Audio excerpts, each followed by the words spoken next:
United States Attorney for the District of Columbia. And on May 22nd, I stood at this very podium to announce the initial charging of Elias Rodriguez, 31 years old, of Chicago, Illinois, to a community that was reeling because of one person's actions. Today, we in the United States Attorney's Office continue our journey to seek justice for not only 2, but 4 victims of this horrific crime, which has had enormous consequences and repercussions, not just in the district, but nationwide and worldwide. Not only affecting these victims and their families, but opening old wounds and re-victimizing victims of past anti-Semitism. Now, a few facts. On May 20 of 2025, Elias Rodriguez traveled from Chicago, Illinois, to Washington, D.C., and brought with him a 9mm semi-automatic weapon. While on the plane, he traveled across multiple state lines and drafted a manifesto called an explication on his iPhone. His explication made clear his purpose in committing these crimes that I'm about to read to you was to demonstrate his hatred for the people of Israel. The next day, on the afternoon of May 21, he purchased a ticket to attend a young diplomat's reception sponsored by the American Jewish Committee at the Capitol Jewish Museum, located just 2 blocks from here on 3rd Street in Northwest D.C. Now, the American Jewish Committee, of course, supports Israel and its right to exist in peace and security. That very same night, he watched as people left the reception. When he saw the 4 victims in this case, all of whom were from the Israeli embassy, he crossed the street, he opened fire, killing first Yaron Lashinsky, then killing Sarah Milgram, and when firing these fatal shots, he yelled, "Free Palestine." After he killed Yaron and Sarah, he entered the Capitol Jewish Museum, pulled out a red keffiyeh, and yelled, "I did it for Palestine," after which he was arrested. Now, a D.C. grand jury has charged in this indictment 2 hate crimes, alleging that he murdered Yaron Lashinsky and Sarah Milgram because of his bias against the people of Israel. He demonstrated this hatred through his words, "death to Israel," and his violent actions against Yaron and Sarah and their co-workers from the Israeli embassy. He also posted one of his postings on social media, "Please, please, please, God, please, vaporize every Israeli." And now to the charges. The grand jury in the District of Columbia has indicted Elias Rodriguez in a 9-count indictment with the following crimes. Count 1, murder of a foreign official under 18 U.S.C. 1116 for the murder of 30-year-old Yaron Lashinsky, a foreign official employed by the government of Israel.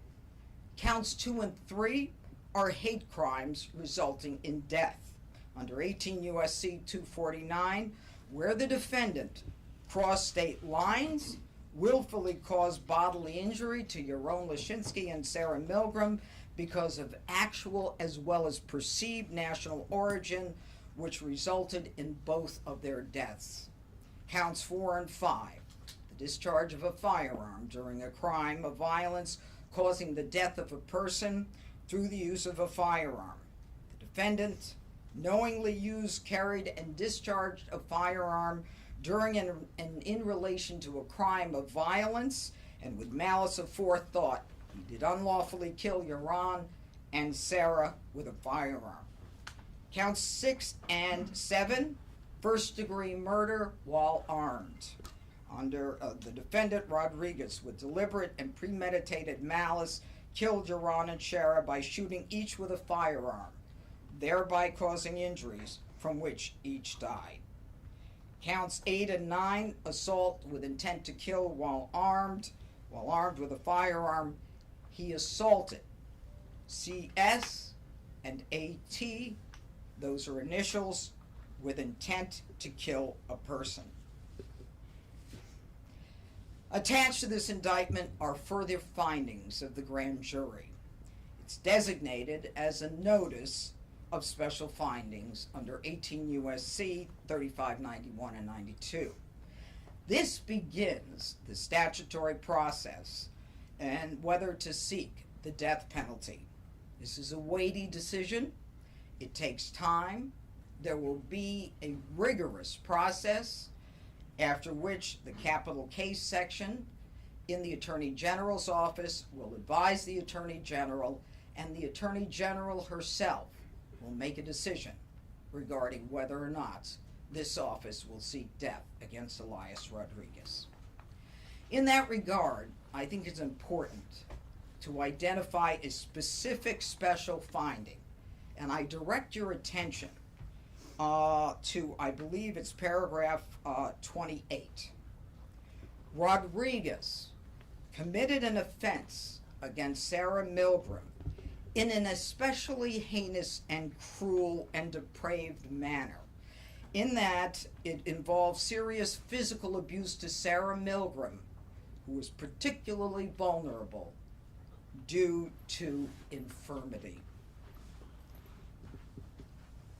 Now, let me close by saying that prior to speaking to you today, I spoke with the parents of Yaron Lashinsky as well as Sarah Milgram. The parents of Yaron are in Israel. Sarah's parents are in the United States. These are people who are broken because of one man's actions. These are people who should have been in-laws, but because of one man's action, they will never be able to celebrate a marriage that was intended or the grandchildren that would have resulted. The families want to thank the prosecutors in my office. They want to thank the FBI, the MPD, and all of the people in the Attorney General's office who have worked on this case, and they wanted me to send that message. And now I want to make something perfectly clear. Violence against anyone in this district will not be tolerated, especially violence which has hate at its core and is the genesis of violence. The president put me here to do a job, to clean up the district, to make sure that crime doesn't overshadow this phenomenal city, our nation's capital.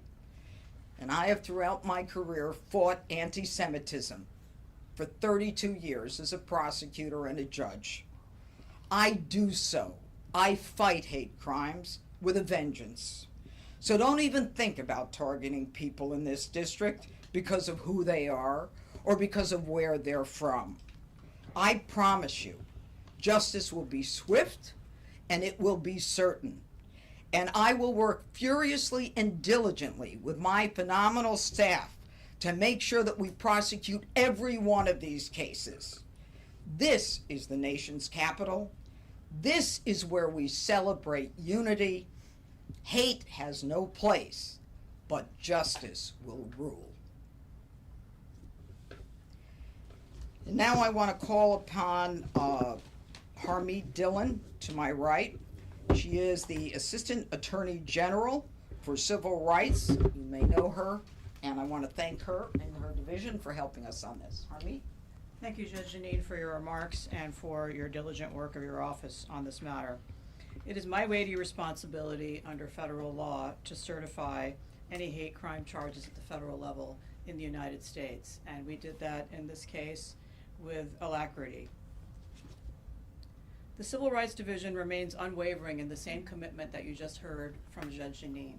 Namely, there will be a zero tolerance policy in this district and in these United States for any hate-motivated violence, including in this case on the basis of actual and or perceived national origin.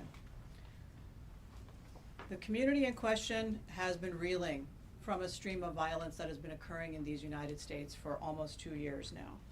To those who seek to inflict further pain and suffering on Israeli communities, We will use every legal tool at our disposal to hold them accountable for these actions and deter future actions. The Civil Rights Division is committed to ensuring that every community in these United States is safe from violence, intimidation, and discrimination, as in this case.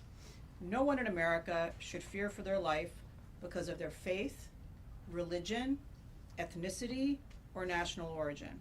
This indictment reflects our ongoing commitment to hold these criminals accountable, and we will continue to relentlessly pursue justice for Yaron and Sarah, their families, and their communities. I hope this beginning of this process brings some comfort to the many people in this community who have approached the Department of Justice and expressed their deep concern for their safety. I think no one can claim that this is not a serious problem here in our district right now, and it is embarrassing as an American to see that. Next, I'm going to introduce FBI District of Columbia Field Office Criminal Division Special Agent in Charge, Reed Davis.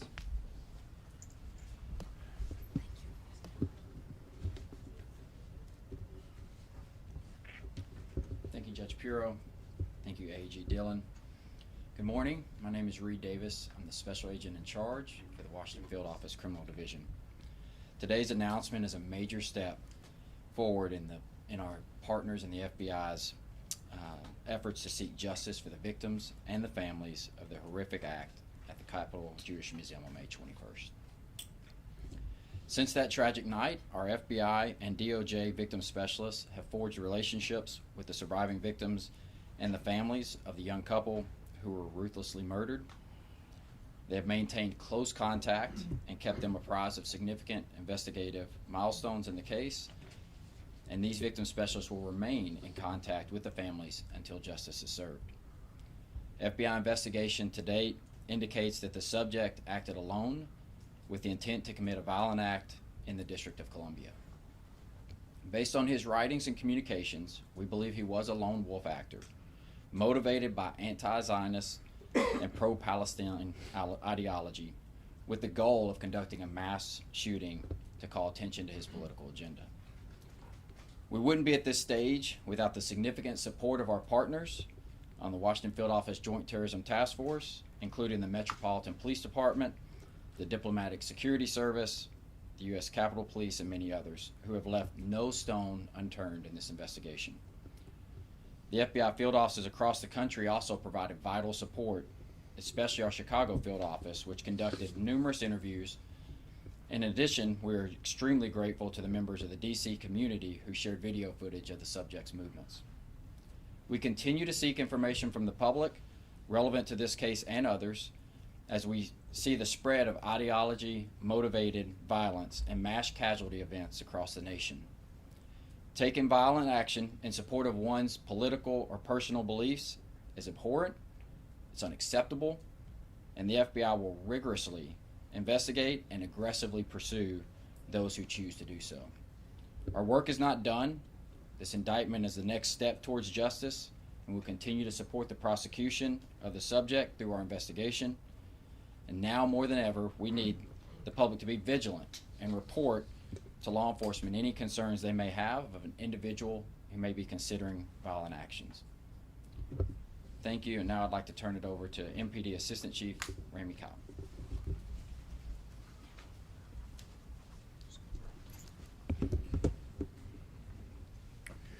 Good morning. I'm Assistant Chief Ramey Kyle of the Investigative Services Bureau at the Metropolitan Police Department. Since our officers apprehended Elias Rodriguez and recovered the murder weapon moments after the shooting, our homicide detectives have tirelessly pursued justice.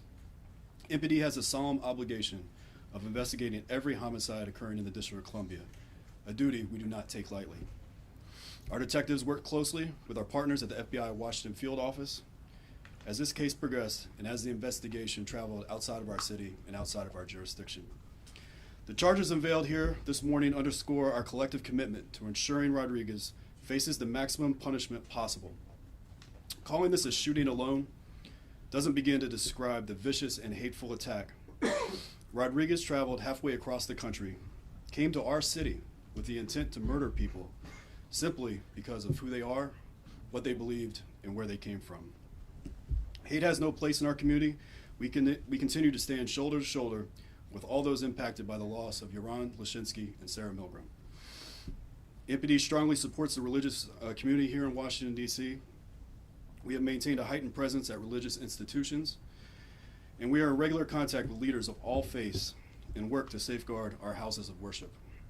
As always, we remind our community to remain vigilant and immediately report any suspicious activity.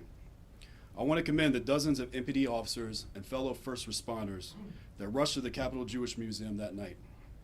These brave men and women, they did not know the nature of the threat they were running toward and acted swiftly to take this suspect into custody. I want to thank our partners here at the United States Attorney's Office and the FBI Washington Field Office for their commitment to pursuing justice. Every agency involved in this investigation has worked together seamlessly from the very beginning. And lastly, I want to express our gratitude to our local community for providing tips and video that helped our detectives with this case. I also want to thank our community for supporting our Jewish community in the face of this awful tragedy. Thank you, and I'll now turn it back to Judge Pirro. Thank you. Okay. Any questions? Ms. Pirro, can you clarify as far as the death penalty is concerned? I'm unclear. Are you recommending to the Attorney General that the DOJ go ahead with this death penalty designation? Or is this something that you're saying flat out that you're seeking the death penalty? Okay. Thank you for the question. And what the special findings attached to the indictment, and if you get a copy of the indictment, you'll find it, is an indication that there is a process that we are considering right now. And the Department of Justice has a very rigorous internal process for determining and reviewing cases to determine whether the death penalty is appropriate. The capital case section is responsible for conducting the review. The review includes an examination of all the evidence and of the charges. The defendant is allowed to submit information for consideration by the capital case section as well, which is one of the reasons that we attach these special findings. Once this review is completed, it is then that the Attorney General will determine whether or not to authorize my office to seek death. So the simple question, or the simple answer to your important question is, we are starting the process. We've made no decision yet. Yes, sir. Judge Pirro, go ahead, sir. There's been reporting, in addition after an attack earlier this week on a Trump administration DOJ official, that the Trump administration was making plans to increase federal law enforcement throughout the city. Can you confirm if that's accurate and what your office is aware of? You know, my understanding is that both the Trump administration as well as the Metropolitan Police Department are looking to increase law enforcement efforts because of the violence we're seeing across this country, across this city. I'm not sure specifically what you're referring to, but we just have too much crime. Judge Do you Pirro, support a federal takeover of I just want to ask DC? you. Hold on. Go ahead. Go ahead. There's a new FBI report that says that anti-Semitic crimes have gone up 70%. This is the highest number against any religious group. Given your announcement today, do you envision any enhanced prosecution efforts, deterrence efforts? Give us some context about that. Look, I think your question is an important one, and it makes it clear that we have a problem with anti-Semitism in this country, and the statistics bear that out. And I think now more than ever, we are seeing increased numbers. So what does that mean? What it means, if you can get from, my tone, we're going to be very aggressive. You heard from the FBI, the MPD. We're going to look for these cases. We're going to prosecute these cases to the full force of the law. It's a problem, and we're not going to tolerate it. Anti-Semitism has historically been one of the biggest scabs in the world that keeps getting picked on and picked at. So, from my perspective, I will go forward with every case with vengeance. Judge, do you support a federal takeover of Washington, D.C., as the Well, president has suggested? Yeah, that is a decision for the president. And I think that what the president was saying is that we're seeing far too much crime being committed by young people, 14, 15, 16, 17 years old, that I can't get my hands on. I mean, I don't know if you've seen some of the pictures, But, you know, young people are coddled, and they don't need to be coddled anymore.